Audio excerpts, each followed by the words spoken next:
Hello everyone. NSP scholarship को लेकर बार बार जो क्वेश्चन पूछा जा रहा है काफ़ी स्टूडेंट से, तो उसके बारे में इस वीडियो में मैं आपको 5 ऐसे कमेंट का आंसर मैं देने वाला हूँ।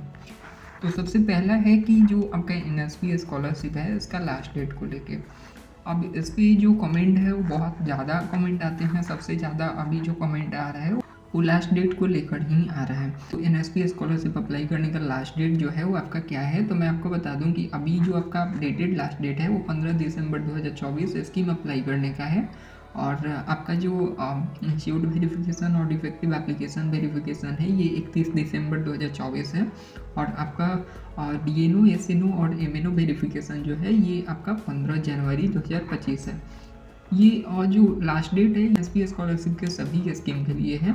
बहुत सारे स्टूडेंट कमेंट करते हैं कि एसटी जो है डीएनटी एससी स्टूडेंट है, या फिर जो टॉप क्लास एजुकेशन में है, या फिर पोस्ट मैट्रिक कॉलेज यूनिवर्सिटी वाले, या फिर कुछ कमेंट आते हैं कि ईशानोदय का क्या डेट है, प्रगति का क्या डेट है, सक्षम का क्या डेट है, या फिर डिपार्टमेंट ऑफ हायर एजुकेशन में जो आता है पोस्ट मैट्रिक स्कॉलरशिप मतलब सेंट्रल सेक्टर के लिए क्या डेट है, रेलवे के लिए क्या डेट है। तो सभी का जो डेट है, जितने भी पोस्ट मैट्रिक कॉलेज और यूनिवर्सिटी स्टूडेंट हैं उन सभी का डेट जो है वो आपका यही डेट है। ठीक है, स्कीम अप्लाई करने का 15 दिसंबर, और बाकी मैंने आपको बता दिया।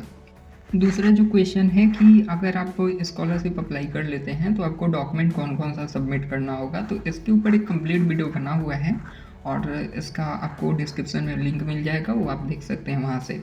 बाकी मैं आपको अभी ऐसे बता दूं ब्रीफ में।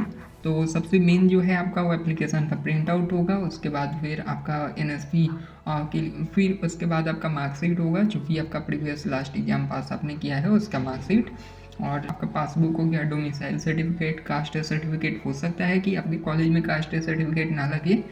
और उसके बाद फिर आपका इनकम सर्टिफिकेट जो आपकी माता या पिता का होना चाहिए, आपका नहीं होना चाहिए। इसके बाद फिर आपका आपका बैंक पासबुक मैंने बता दिया। बोनाफाइड भी लगता है। ठीक है, तो ये जितनी डॉक्यूमेंट है, किसका कौन सा डॉक्यूमेंट लगेगा, फ्रेश है रिन्यूअल है, उसके लिए आप वीडियो देख सकते हैं, डिस्क्रिप्शन में आपको लिंक मैंने दे दिया है। डॉक्यूमेंट्स रिक्वायर्ड जो भी है।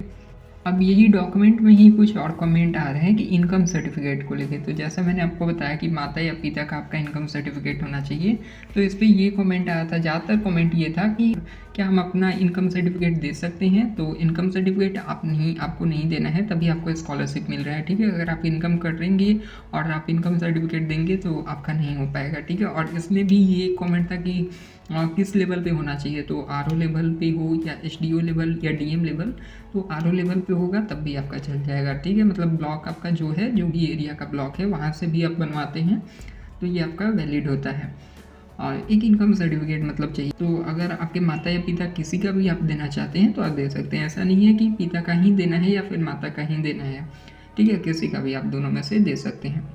अब इसी पे एक और क्वेश्चन आ जाता है जो है कि इनकम सर्टिफिकेट आपका क्या हम प्रीवियस ईयर वाला दे सकते हैं। तो मैं आपको बता दूं, बिल्कुल आप नहीं दे सकते हैं। आपका रिजेक्ट हो जाएगा फॉर्म, या तो आपका डिफेक्टिव कर देगा इंस्टीट्यूट आपका। ठीक है, और इसमें क्या है कि आपका इनकम सर्टिफिकेट जो होता है वो फाइनेंशियल ईयर पे अपडेट होता है, हर साल अपडेट होता है, तो 1 ईयर के लिए ही वैलिड होता है।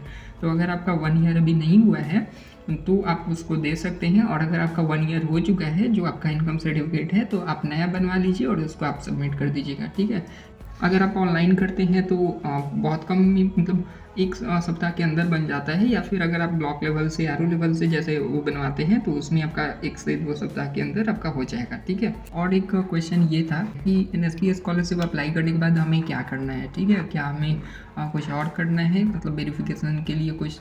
तो मैंने आपको बताया था कि कॉलेज इंस्टीट्यूट वेरिफिकेशन आपका जो होता है, कॉलेज या इंस्टीट्यूट वेरिफिकेशन, वो आपको करवाना होता है। उसके लिए आपको डॉक्यूमेंट सबमिट करना होगा आपके जो भी कॉलेज होगा आपका उसमें, और आपका डॉक्यूमेंट वेरिफिकेशन होगा। वहाँ से आपका इंस्टीट्यूट वेरिफिकेशन कंप्लीट होगा। इंस्टीट्यूट वेरिफिकेशन कंप्लीट होने के बाद आपका जो है बोर्ड या नोडल ऑफिसर लेवल 2 वेरिफिकेशन होगा।